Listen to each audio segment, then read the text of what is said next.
যে সমস্ত দেশের দূতাবাস আমাদের এখানে নেই সেগুলো দিল্লিতে আমাদের যেতে হয়, আমরা ওটা দিল্লি থেকে সরাই ফেলান।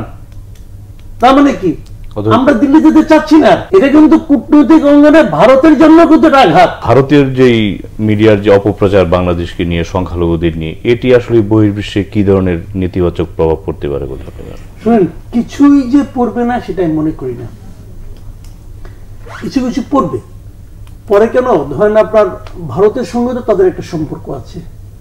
যেমন ধরেন আমেরিকা ইলেকশনের আগে ডোনাল্ড ট্রাম্প তার এক্স হ্যান্ডেলে যে মন্তব্যটা করেছিলেন, সেই মন্তব্যটার সঙ্গে কি আমাদের দেশের বাস্তবতার কোনো মিল ছিল না, কিন্তু উনি তো মন্তব্যটা করেছেন। এখন উনি নিজে লেখেন না, ওনার তো একটা টিম আছে, টিম তো লিখেছে। টিমের কেউ লিখলো? টিমের সবগুলো কি মূর্খ তো না। তো তারাও তো কোনো না কোনো ভাবে প্রভাবিত হয়, এবং সেই প্রভাবিত হওয়ার কতগুলি মানে আপনার বেস থাকে, যে কার কারণে প্রভাবিত হয়, কোন দেশের কারণে প্রভাবিত হয়, এগুলো নানা রকম ইকুয়েশন কিন্তু থাকে। সেই ইকুয়েশন যদি আমেরিকার সঙ্গে থাকে, সেই ইকুয়েশন ইউরোপের সঙ্গে থাকবে না কেন? থাকতেই পারে। কাজে কিছু না কিছু প্রভাব তো পড়বেই, এবং তারা হয়তো এটাকে উদাহরণ হিসেবে দেখাই বলবে এটা হচ্ছে। কিছু প্রভাব যদি নাই পড়তো, তাহলে আমাদের অন্তর্বর্তী সরকারি বা উদ্বিগ্ন হয়ে সবার সঙ্গে আলোচনা করতো কেন? এই যে আজকে যে ইউ এর যাদের সঙ্গে আলোচনা করছে, তাদের সঙ্গে ডক্টর ইউনূস এই কথা বলছে যে আমাদের বিরুদ্ধে মিডিয়ার এক ধরনের চলছে, প্রোপাগান্ডা চলছে, তবে তারপরে বিপদ হচ্ছে বলছে। কিন্তু এটা কেন বললেন উনি? কিছু প্রতিক্রিয়া পরে, বাট সেই প্রতিক্রিয়াগুলো লং রানে হয়তো টিকে না, এবং এটার সঙ্গে কিন্তু একটা কন্টিনিউয়াস একটা দুতিয়ালি করতে হয়, এবং সেটা আমি মনে করি আমাদের বর্তমান সরকার বেশ মানে আপনার সাফল্যের সঙ্গে করছেন। আপনি দেখেন আজকে ডক্টর ইউনূসের সঙ্গে যে ইউরোপিয়ান ইউনিয়নে যারা বসেছে, এদের মধ্যে কিন্তু এমন অনেক রাষ্ট্রদূত ছিলেন যাদের আমাদের এখানে দূতাবাস নাই, এবং ওনারা এই মিটিং এ অংশ নেওয়ার জন্য দিল্লি থেকে আসছেন। এরকম কয়েকজন ছিল কিন্তু। তো দিল্লি থেকে এসে তার দেশের প্রতিনিধিত্ব করার জন্য ডক্টর ইউনূসের সঙ্গে আলোচনা, এরকম ঘটনা আগে কখনো হয়নি।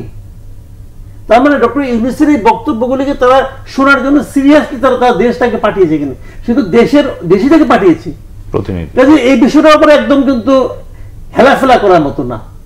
যেভাবে মনে করেন টুইট করতে যে ডোনাল্ড ট্রাম্প মোদীকে বন্ধু, মাই ফ্রেন্ড হিসেবে অভিহিত করে, ওরকম ইউরোপেরও অনেক বিশ্ব নেতা আছে যারা নাকি ডক্টর ইউনূসকে মাই ফ্রেন্ড হিসেবে অভিহিত করে।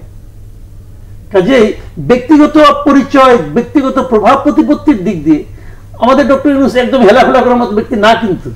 এবং উনি আজকে যে প্রস্তাবটা দিয়েছেন, যে কথাটা বলেছেন ইউরোপীয় ইউনিয়নের লিডারদের, মানে ইউরোপীয় ইউনিয়নের এই রাষ্ট্রদূতদের, এটা তো আমি মনে করি বাংলাদেশের ইতিহাসে প্রথমবারের মধ্যে কোনো রাষ্ট্রপ্রধান মানে সরকার প্রধান এই প্রস্তাবটা দিয়েছে।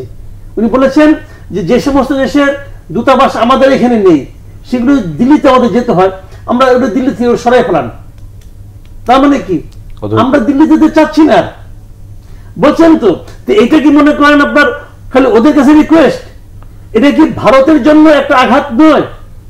ভারতের এখানে আমাদের এখানে কি করেন তারা? এই কয় না, দূতাবাস কয় নাই, এই কারণে তারা ভেবেছে আমাদের ভারত এমন একটা রাষ্ট্র যেখানে সবাই যেতে চাইবে, কিন্তু ভারত যে যাওয়ার জন্য অতটা অবাক কোনো দেশ না। এই জিনিসটাকে ডক্টর ইউনূসের এই কথা থেকে বেরিয়ে আসে নাই। এটা কিন্তু কূটনৈতিক অঙ্গনে ভারতের জন্য কিন্তু একটা আঘাত। তো এই যে বিষয়গুলো বলেছেন, তো আমি তো মনে করি এই সবগুলি মিলেই কিন্তু কূটনীতি। দেখেন ওই কথাটা উনি কবে বললেন? যেদিন নাকি তার দেশে ভারতের পররাষ্ট্র সচিব ছিলেন, ওই দিনই বললেন। তো এইগুলির সময় কিন্তু একদমই কোনো ভূমিকা নাই তা কিন্তু না, একদমই কোনো গুরুত্ব নাই তা কিন্তু না। আমি মনে করি এগুলি প্রচুর গুরুত্ব বহন করে, এবং এই কূটনৈতিক যে লড়াইটা মানে চলছে, আমি মনে করি টানাপোড়েন যেটা যাই বলেন আপনাকে, এখানে বাংলাদেশ মানে গুড প্লেয়ার হিসেবে তারা আবির্ভূত হয়েছে আমি মনে করি।